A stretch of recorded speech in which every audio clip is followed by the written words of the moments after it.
Well, hello everyone. Welcome to the New Jersey Film Festival Q&A session. Today we have Chris Daniel here, who is the director of a wonderful documentary about a jazz music station that is based in Newark, New Jersey, has been for over 40 years.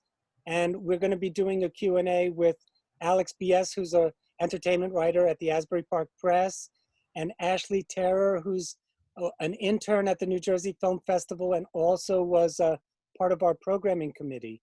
So welcome everyone. Well, thanks for having me. So just before we begin, just to let people know that the New Jersey Film Festival was supposed to be live, but like in the fall, we're going to be doing it virtually. And that means that we are going to be working with eventive.org, which is a wonderful streaming service where you can watch the movies. In the fall, we had no issues. All the films ran very smoothly. And what's going to be taking place is that the films will be video on demand on their show date. So the WBGO Story documentary that Chris Daniel directed, wrote, produced, is our festival opener. We're very proud to be premiering that film. And you can start watching it on the very first day, which is January 30th, that's a Saturday. And you can start watching it at 12:01 and you'll have 24 hours to finish watching it. Let's say you're late, you wanna get into the game late and you have stuff to do all day on that Saturday, then you can start watching at 11:45 that evening and you'll still have 24 hours to finish it. So that's the really great thing about the service. And in order to buy tickets and get more information, you go to our website, which is njfilmfest.com, all one word. When you get to the homepage, click on where it says New Jersey Film Festival Spring 2021 schedule. And then when that page opens up at the very top, it says, click this link to buy tickets and more info. It's in blue. Click on that link. That'll send you to our beautiful website at Eventive, and you can get complete information about how to buy tickets.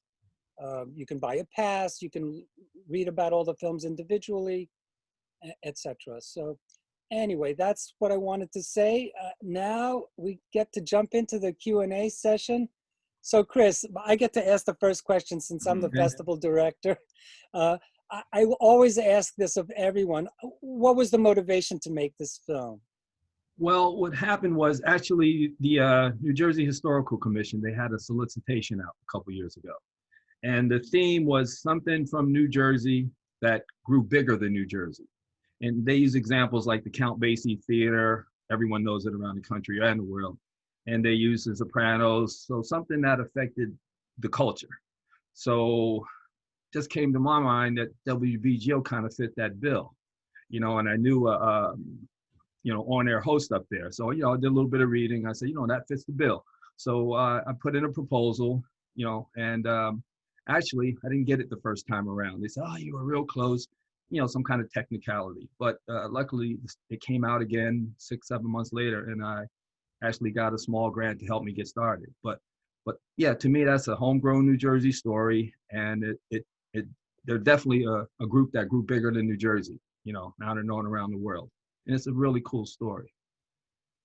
One more question: how long did it take you to make the film? I mean, when did you start? When did you finish? We started about September or so. I went back and checked that too, because when I was talking to Mrs. Kirk, Rahsaan's wife, it was really fast. The first phone call I made to her was like in September 2018. So, and I put this, that's when we really got rolling. And we finished actually probably about 3 months ago. The final touches, we had the audio remixed and everything. That one was officially done. Maybe about 4 months ago, we finished the soundtrack in the studio. So 1.5 to 2 years, which is really fast. Yeah, really fast, but also pretty amazing that you were able to do so much archival work and, track down the music. The fellow who did the music is really very talented. Oh yeah, hopefully we can talk about him a little bit later, but he was great. But I don't want to hog all the questions. Jump in. Alex, you want to go next? Absolutely. Thank you, Al. And thank you, Chris. The film is terrific. So first of all, congratulations. I really enjoyed it. And I just want to, thank Al for inviting me to this, Zoom. I'm really, really grateful for that. Now, one of my main takeaways from the film was just the complete dedication and resiliency of the staff at the station, doing everything they could to bring this music and to bring reporting and news to the people of Newark and beyond. Like it is very, very commendable. And in an era where we are all finding ways to keep things going and we're all being forced to innovate and get creative every day, what do you think can be learned from the way the staff of WBGO just keeps the music playing and keeps the station going day in, day out? Well, the biggest thing that I got from talking, the common thread was, it was all about the music for them. And some of the people they hired, they were high rolling people. They could have been successes, and they are now, but they could have been success in any field that they chose to be in. I mean, we have Grammy winners, Peabody winners, on the public affairs side, and we have all kind of great people on the music side. But they were just so motivated about doing the music.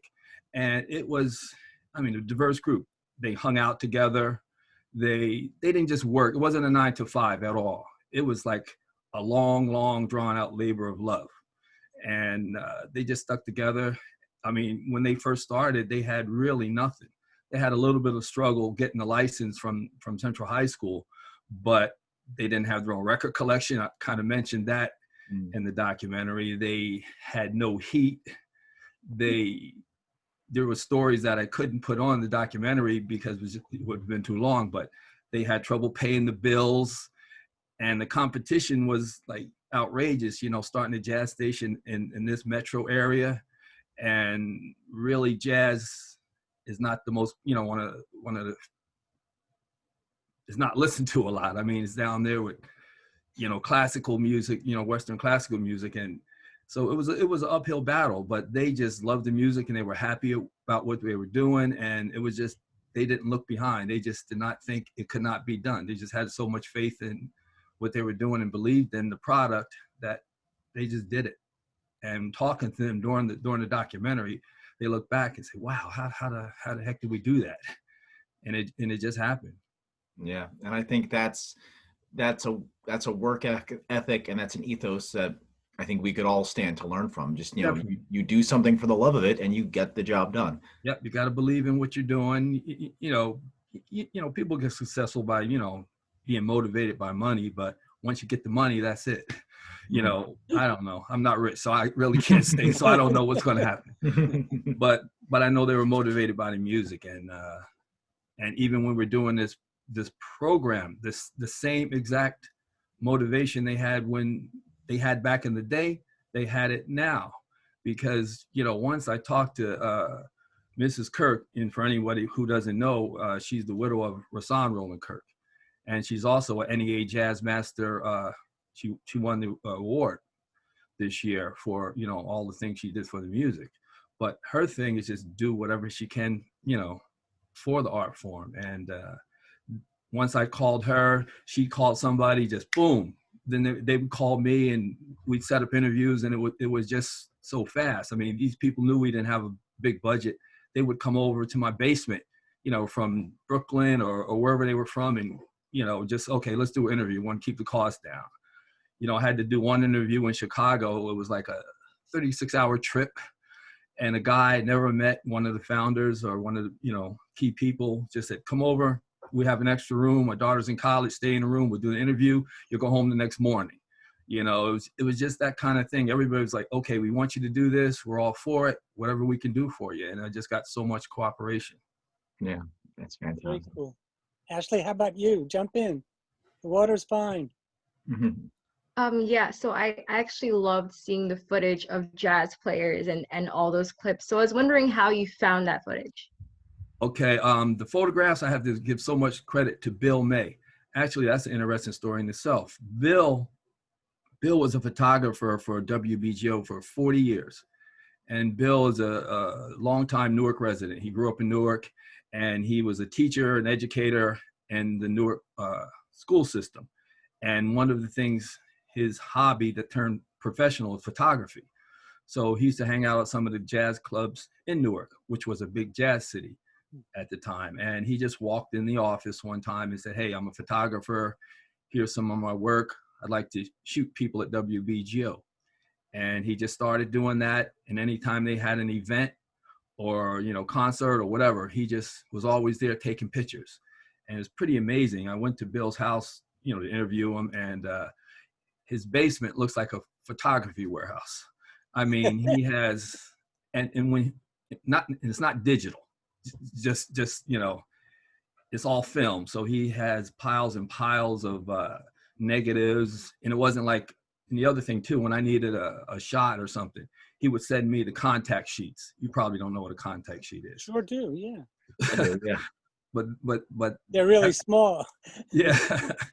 But he would send me a bunch of contact sheets, and then he'd have to take the negatives and do what he had to do, and, you know, to get me a digital print of it. But Bill photographed him for years and years, and couldn't have did it without Bill's, you know, old archival photos.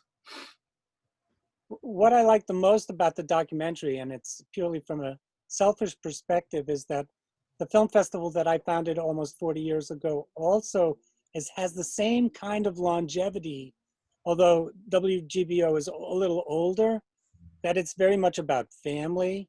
It's definitely about promoting the art. For us, it's film. For them, it's jazz. And it's definitely about bridging cultures. And I wasn't a judge for this film, but when I saw that it was selected, I thought this is just amazing because it fits exactly what we are doing, Yeah. albeit on a smaller scale. And that's what I think is wonderful about Jersey arts in general, that it really is about bridging communities and fostering an artistic development. And Alex, you get to see that all the time. I mean, you interview big names as well as people that are local, and I'm sure you can attest to that fact as well. Absolutely.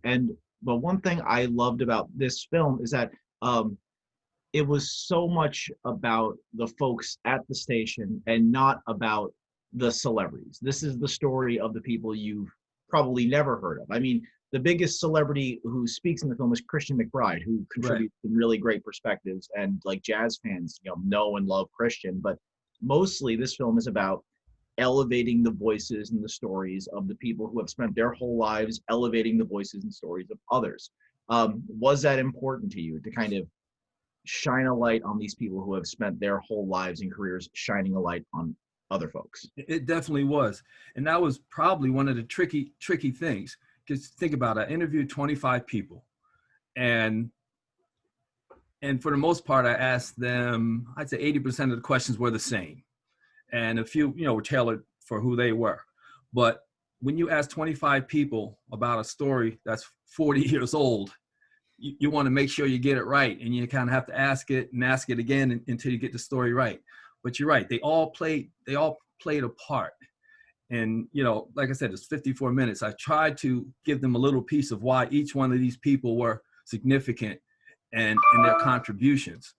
And, but you're 100% right. It really is about the people. And the reason, let's see, Christian McBride was there for quite a while. And one of the conscious things I wanted to do, I wanted to start it from like 79 when they started WBGO. And I wanted to put like a time limit. I didn't want to go from then to now. I wanted to kind of go from when it started to when it was really established.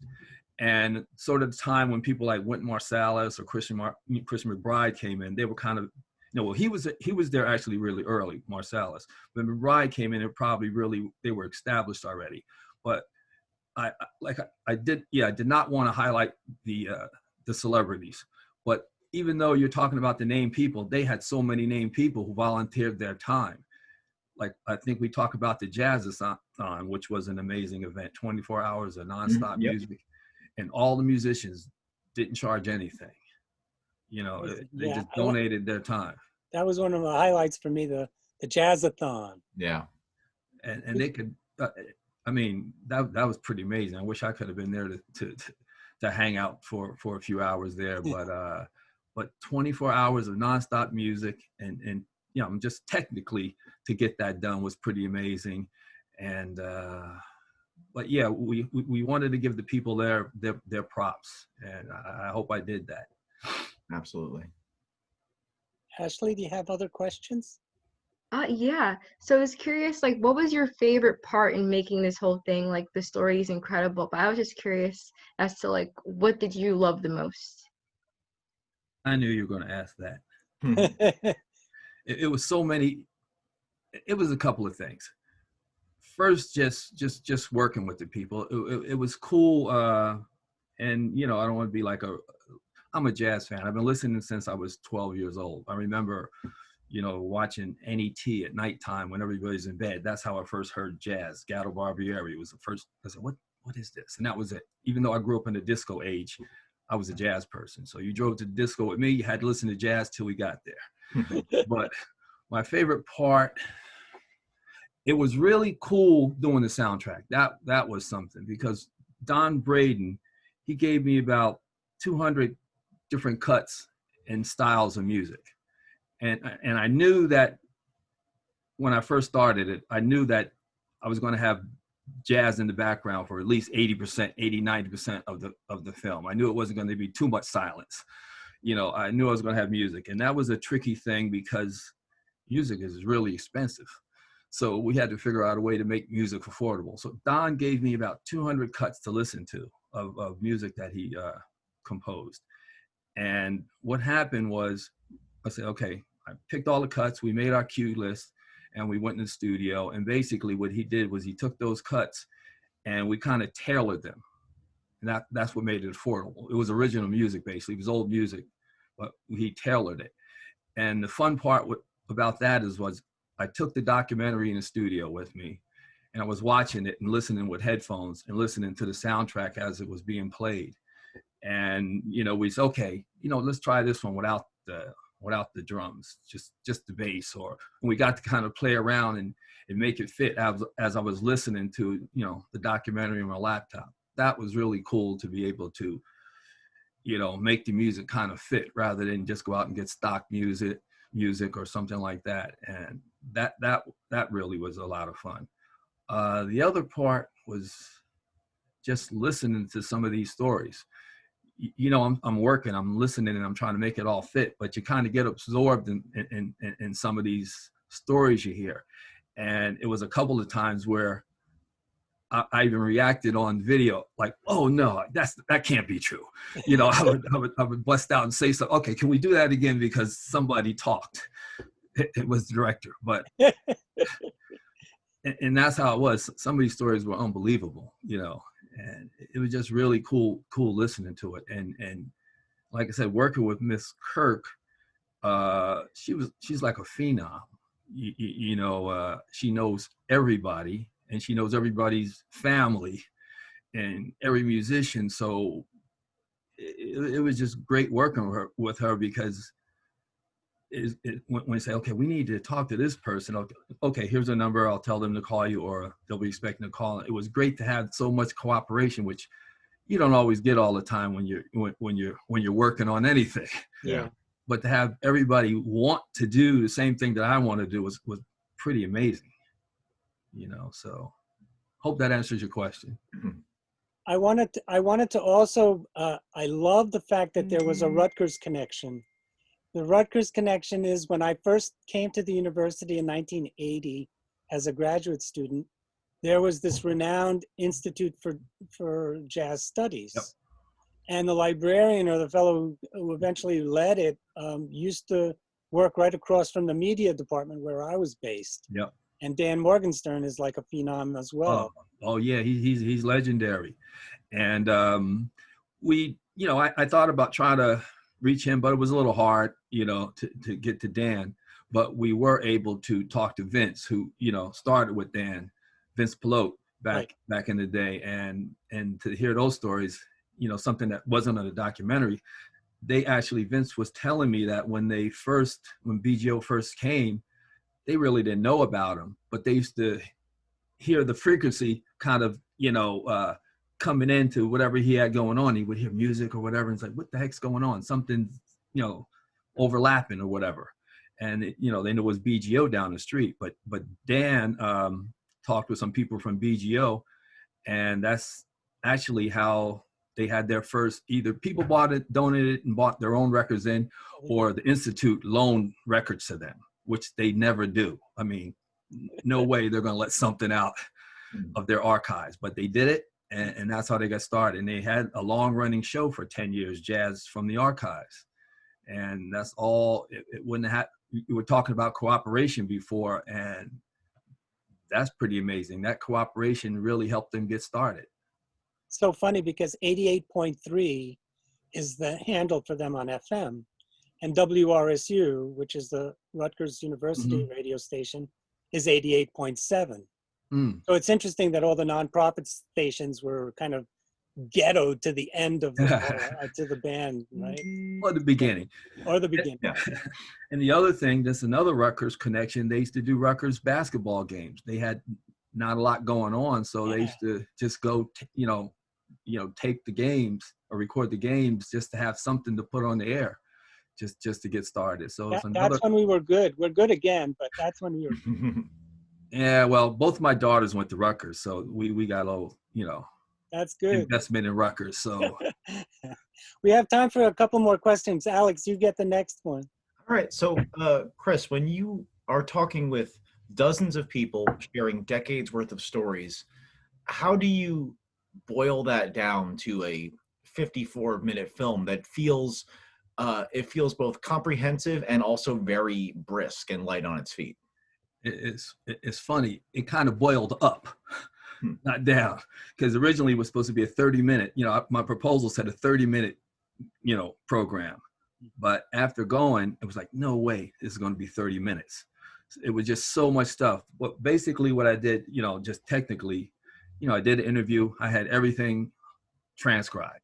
I transcribed everything. That's kind of the way I operate. I transcribed everything and just took the big pieces of paper out with my computer open and did it kind of old school and new school. I put tabs and everything, highlighted the scripts, and, just went down to the edit room and put an hour and a half of stuff on the timeline and just listened and listened and listened, over and over until I could say, okay, and moved big chunks back and forth until I got it fine tuned. And, that was really hard to decide what to keep and what not to keep, because it was just so much. But it was no way I could do it in 30, the original plan for 30. And we just needed that whole 50, 54 or 55 minutes to tell the story. And I hope you got the whole story in 55, because we left a lot out, Well, it worked for me. It really did. It was cool. Yeah, definitely. Ashley, last question goes to you, girl. Mm-hmm. So there were so many hardships as WBGO was being created, and I was curious to know, what was a hardship that sort of surprised you the most? I was shocked that they didn't have their own records. So how do you start a station without any records? But that was kind of a shocker. And the fact that they didn't even have the license, it was just really, it really came from a concept that the station was kind of underutilized in Central High School, and it wasn't doing anything. And then the politicians and the people from Newark got together and figured out, okay, we're going to do something with this. And then they had the audacity to say, we're going to do it with jazz. That was a surprise, with jazz and public affairs.